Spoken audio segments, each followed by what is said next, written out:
My dad asked me to go outside, and he goes, what's wrong with your mom? I'm like, I don't know. Well, what's wrong with your mom? And he was smoking a cigarette. And I said, well, okay, I'm gay. And then he happened to be inhaling at the time, and he just took a long inhale, like he was gonna finish the whole cigarette, like, with Gabby.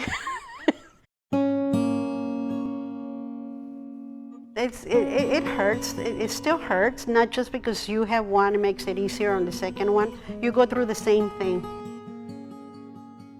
When I was 16, I got the opportunity to go on a pilgrimage to Israel and to the Holy Land and to really experience that whole moment of Jesus Christ and that whole life of him. I stood up to become a priest, and they had said, you know, we really need you to find out, is this what you want?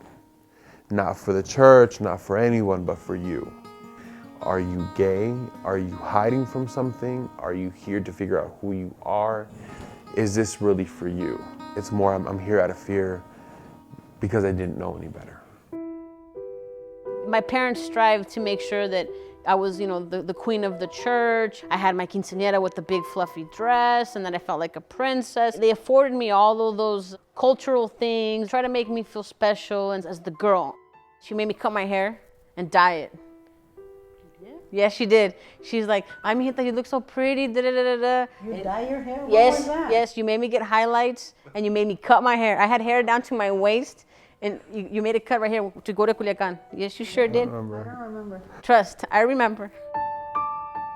The hardest part of coming out is to know that you're about to hurt someone that you love, their dreams, some way crushing their dreams and their perception of how life is supposed to be in our culture.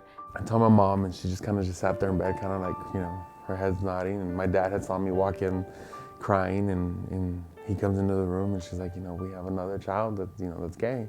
The relationship that her and I had built really gained distance. You have to be open-minded that they have fears.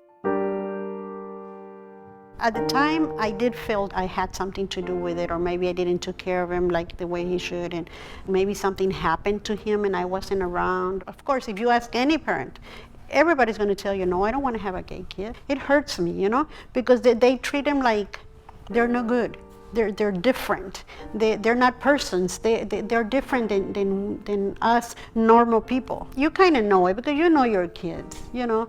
Like with Guillermo, I saw it when he was 3 years old. And with Samantha, I saw it, but I didn't want to admit it. You know, she went out with a couple of boys, and I thought, well, you know, hoping, no, maybe not, you know. But Guillermo, there was no doubt in my mind.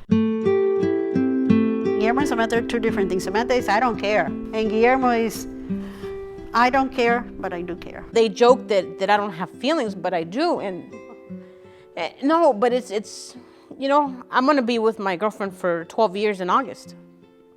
It's gonna be 12 years in August since my dad's even said a word to her. So it's,